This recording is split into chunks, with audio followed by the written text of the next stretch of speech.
Olá, estudante! Continuando a semana de acolhimento do ciclo 4, quero lembrar que o PET 4 está disponível para download no site estudeemcasa.educação.mg.gov.br.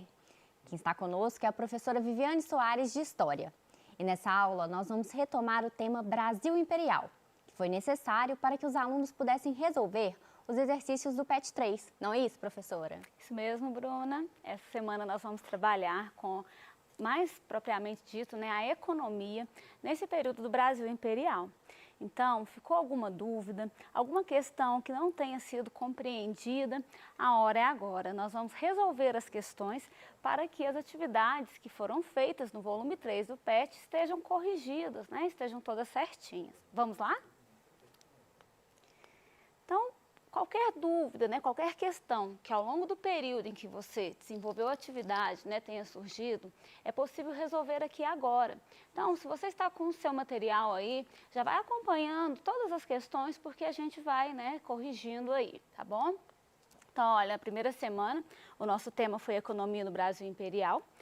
E a gente vai tratar as questões muito ligada a esse momento em que o Brasil, pós-independência, ele vai se estruturar economicamente, politicamente, administrativamente também, Então, a gente tem aí um país que é recente e que precisa se estabelecer, E como é essa passagem? O que muda do período em que o Brasil era uma colônia para o período em que o Brasil se torna um império? Será que a nossa economia, ela explodiu, cresceu de uma vez só? Ou a gente continuou carregando marcas do período colonial? Então, são essas questões que estiveram presentes aí no seu PET. Então, nós vamos tentar resolver e ir dialogando, e comentando essas questões à medida em que a gente resolve. Então, lá na página 90, a gente tem a questão, número 1, letra A, que pergunta o seguinte: por que, apesar da diversidade econômica que a América Portuguesa apresentou no final do século XVIII, continuou a predominar no Brasil o modelo baseado no latifúndio, monocultor e escravista, Então, olha, a gente tem uma diversidade econômica muito grande, mas a gente continuou com as características que estavam presentes no período colonial, Então, está falando economia agroexportadora. O que é isso? Produzir aqui para mandar para fora, comercializar fora. Monocultura, que é dedicar a um só produto, E o modelo escravista, que é utilizar a mão de obra de pessoas escravizadas, Então, a gente percebe que todo o nosso processo histórico de exploração, ele está muito relacionado com a estrutura que se formou a seguir, Então, está dizendo, o nosso histórico de exploração no período colonial é um dos pontos que geram a nossa desigualdade e o nosso desequilíbrio. Então, o modelo colonial, que era baseado nesse latifúndio, na monocultura e no uso do trabalho escravizado, ele acaba permanecendo em nossa história, inclusive na produção cafeeira, e vai marcar aí a nossa economia desse início enquanto país independente, Vamos para a próxima questão. Letra B, também na página 90, é o seguinte, qual foi o obstáculo à ascensão de um efetivo processo de industrialização no Brasil? Então, a gente percebe que essa questão é uma continuidade da anterior, O que dificultou o nosso processo de industrialização, Por que demorou tanto? Aí a gente volta naquela questão das marcas que nós temos da exploração e da característica que vai ser predominante da nossa economia, Que é a agroexportadora, que é aí uma economia que está muito voltada a um só produto, Então, isso vai atrasar a nossa industrialização. Então, há um reforço nessas características. Próxima questão, também na página 90, letra C. Qual a posição do analista Brasílio Salum Júnior acerca da economia brasileira? Então, nesse PET, nessas atividades, a gente teve aí uma análise econômica, Então, é por isso que a gente pergunta a posição desse autor, já que nós trabalhamos com o texto dele, Então, como é que ele vai ver? Como que ele analisa a economia brasileira nesse período? Então, ele vai falar muito, que a gente tem algumas mudanças, São observadas algumas mudanças econômicas no Brasil, mas ele fala que a gente não consegue desprender daquela nossa característica de país periférico, embora ele reconheça que, enquanto país periférico, a gente se sobressai. Então, nós estamos, economicamente falando, entre os países periféricos, mas com uma economia ainda dinamizada se a gente observar os outros países que também compõem esse grupo, que está aí na periferia economicamente falando. Então, ele fala que para romper com essa condição, nós precisamos realizar um processo de inclusão, e esse processo de inclusão, ele é econômico, ele é social, é um processo, né, que visa acabar com as desigualdades, né, visa apresentar aí mais conquistas, inclusive conquistas materiais para a população, né. Vamos para a próxima questão. Também na página 90 ainda, letra D. Quais são as duas questões importantes que se colocam a partir da posição do Brasílio Salum Júnior? Então, quais são as duas questões que ele coloca? Ele fala, primeiramente, que a gente pode explicar a dependência da nossa característica, né, do Brasil, baseando-se no nosso processo histórico. Então, qual que é esse processo histórico para explicar a nossa característica?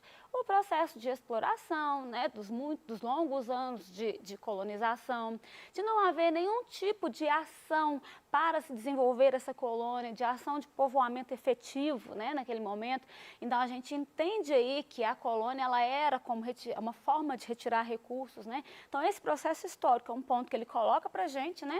E depois ele fala que o outro ponto é que a gente está inserido num processo que é muito mais abrangente, né? Que é o capitalismo mundial. E que por isso que a gente, estando inserido nesse processo, né? A gente se caracteriza de uma maneira mais tímida economicamente, né? Mais inicial aí. Nossa próxima questão, letra E. Como caracterizar a economia brasileira no primeiro e no segundo reinados, né?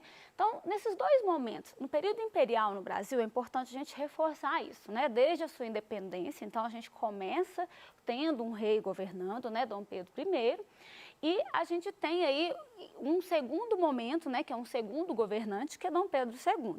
Então, a gente tem o primeiro reinado e o segundo reinado. No intervalo entre esses dois reinados, a gente tem o chamado período regencial, né? Que é o período em que Dom Pedro II ainda não tinha idade para governar, então regentes estavam governando. Mas aqui na questão específica, ele quer saber da economia do primeiro reinado e do segundo reinado. Como é que está a economia nesses momentos diferentes da nossa história, né? Então, no primeiro reinado, ele aponta a economia como frágil, justamente porque a gente, como foi dito desde o início, carrega aquelas características. Então, o momento de ruptura com Portugal, ele não é uma ruptura total, no sentido de que nós não ficamos independentes totalmente, vamos dizer assim, que não fosse de Portugal, mas a gente mantinha relações econômicas com a Inglaterra, né? Então, a gente não tinha aí condições de caminhar de maneira autônoma, economicamente falando, logo após a independência, né? Então, por isso que ele fala que nesse primeiro momento aí, que é o primeiro reinado, a nossa economia é frágil. Mas o segundo reinado, ele vai apresentar a economia como pujante, né? Então, o que ele está dizendo? Que é uma economia que está crescendo, que ela dá sinais de que ela vai se desenvolver. Não quer dizer que está tudo consolidado, mas ele observa que há um crescimento maior no segundo reinado. Então, ele relaciona esse crescimento ao café, né? E à utilização de outros produtos agrícolas também de exportação. Vamos passar para a segunda semana do nosso PET, né, Bruna? Tranquila até aqui? Tranquilo, professora. Então, tá bom. Vamos continuar aí com a nossa segunda semana. A gente vai falar, o tema nosso são os tratados de 1810. Então, é bom eu relembrar vocês desses tratados, né? Antes da questão, inclusive, a gente falar um pouquinho, né? Quando a corte portuguesa vem para o Brasil, e ela vem com a escolta e o apoio da Inglaterra, né, é muito importante a gente entender que existiam acordos por trás dessa transferência, né? Nós trabalhamos na aula que as questões europeias estiveram ligadas à transferência da corte, né, às invasões napoleônicas, e o fato de Portugal não poder bloquear a Inglaterra, né, é um fator também que vai ser decisivo nessa transferência. Então, os ingleses auxiliam para que a corte portuguesa seja transferida para o Brasil, mas em troca, né, eles vão querer acordos comerciais que lhes sejam favoráveis. Então, é nesse sentido que vai se inserir esses tratados de 1810, que nossa segunda semana vai falar, né, vai trazer exercícios. Então, são acordos que foram feitos, né, com o governo aí português, né, a corte portuguesa que estava no Brasil, mas acordos tentando, né, buscando beneficiar a Inglaterra. Então, a nossa primeira questão aí, letra A respeito desse tema, na página 92 do seu PET. No final do século XVII, a agroexportação brasileira viveu um período de expansão. A Revolução Americana, a independência do Haiti e outros conflitos abriram o mercado externo aos produtos brasileiros. Por que esse período foi chamado de falsa euforia do final do período colonial? Então, esse termo falsa euforia foi utilizado pelo economista Celso Furtado, que ele vai dizer o seguinte: no período em que esses conflitos aconteciam, como foi citado aí, né, a questão da Revolução Americana, a questão da independência do Haiti, naquele momento há um crescimento muito grande, né, da importação, do consumo, né, da nossa produção cafeeira aí. Só que ela é vista como uma falsa euforia porque Celso Furtado entende que uma vez passando esse processo de revolução, né, processo de independência, o consumo iria cair. Então, nós não teríamos crescido como a gente imaginava, né? Seria algo falso, no sentido que está relacionado a um contexto histórico específico de mais necessidade aí dos nossos produtos, certo? Número 2, letra A, esse já está na página 93. A partir da leitura do texto acima, né, que é o texto que estava presente aí no PET de vocês, e dos seus conhecimentos, responda. Quais as consequências dos dois tratados, né, o Tratado de Amizade e Aliança e o Tratado de Comércio e Navegação para Portugal? Então, a gente vai tratar o seguinte: esse tratado, ele vai permitir, né, vantagens econômicas para a Inglaterra, mas em contrapartida, a Inglaterra vai permitir a entrada de produtos, né, em seu país. Então, a gente poderia mandar tecido, poderia mandar madeira, né? Só que a gente entende que pelo processo de desenvolvimento que a Inglaterra estava, que o Brasil estava, nós nunca conseguiríamos, por meio de um tratado desse, equilibrar a nossa balança comercial, porque nós continuávamos muito mais importadores dos produtos ingleses do que os ingleses importadores do nosso. Então, para Portugal, né, no caso aí, especificamente, a gente tratando da colônia Brasil, os tratados, eles não são tão vantajosos, uma vez que a gente não consegue equilibrar a nossa economia, né? A nossa balança comercial, ela não fica favorável por causa desses tratados. Questão 2, letra B, pede as consequências para o Brasil da assinatura do Tratado de 1810, né? Então, na questão anterior, eu acabei falando tanto a consequência para Portugal quanto para o Brasil, mas especificamente tratando do Brasil, é importante a gente falar que esses tratados, eles vão atrasar o nosso processo de industrialização. Por quê, gente? À medida em que a gente tem aí, né, uma dificuldade maior de desenvolver nossas manufaturas e continuamos consumindo de outro país, a gente não desenvolve, né? Então, a gente fica atrasado aí, porque, como foi dito aqui, ó, o nosso mercado ele estava inundado de produtos ingleses. Então, a gente não desenvolvia o que a gente já comprava, né? Agora, a gente tem outra questão, que já é na página 96, né? Letra A. Por qual razão, número 1, letra A, né, dizendo, por qual razão, a partir de 1780, o café começou a ser produzido em escala comercial no Brasil, né? Então, a gente começa a produzir mais café. Então, a gente vai dizer que ele vai ser trabalhado nesse ponto de vista comercial, né, maior, por causa da demanda, que foi grande também, tanto na Europa quanto nos Estados Unidos. E isso faz com que o preço do café ele cresça no mercado internacional. Então, por isso, a gente produz mais. Letra B, na página 97. Qual a origem do capital investido na produção cafeeira? Então, nós temos várias versões para falar desse capital, né? Existem pesquisas que apontam que estariam ligadas a comerciantes, de maneira geral, no Rio de Janeiro, né? Tem pesquisadores, né, no caso aqui a gente fala de historiadores, fala que essa produção cafeeira, né, vai originar a partir de mineradores, né? Quando as minas entraram em decadência, aquelas pessoas passaram a investir no café. Outra versão que também é muito comum, que pessoas que trabalhavam mesmo no café, né, no caso aqui a gente fala que seriam lavradores pobres, né, que teriam se desenvolvido também e fizeram fortuna já trabalhando na produção do café, né? E existem também versões que falam que outros comerciantes de vários portos, inclusive de grande porte, que atuavam no tráfico de pessoas nesse período, teriam investido na produção cafeeira. Então, nós temos várias possibilidades e a gente percebe que não é possível apontar certamente uma única explicação, vamos dizer assim, para o início desse capital que foi investido no café.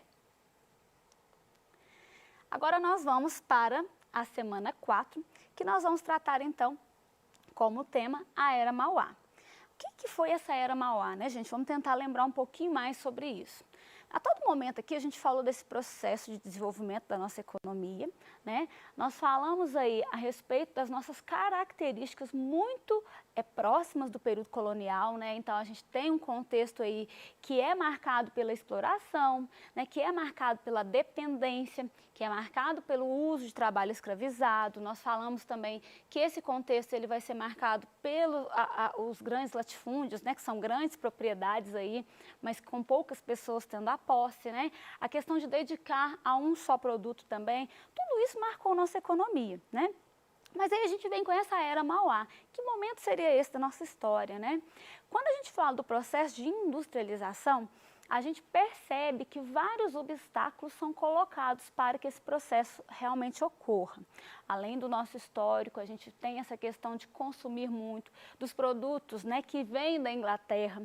Então, os tratados que foram realizados em 1810, eles fazem com que no Brasil chegassem muitos produtos ingleses e a gente, então, não tinha aquela pressa de industrializar. Agora, há pouco, nós fizemos uma questão falando sobre isso, né? Então, há comentários, né, que chegava no Brasil tudo. Chegava patins para esquiar na neve, sendo que a gente não tinha neve. Chegava carteira para o pessoal colocar nota, sendo que a gente só usava moeda. E comprávamos, né? Os brasileiros, né? As pessoas que viviam na colônia consumiam aquilo. Então, a gente recebia muito desses produtos.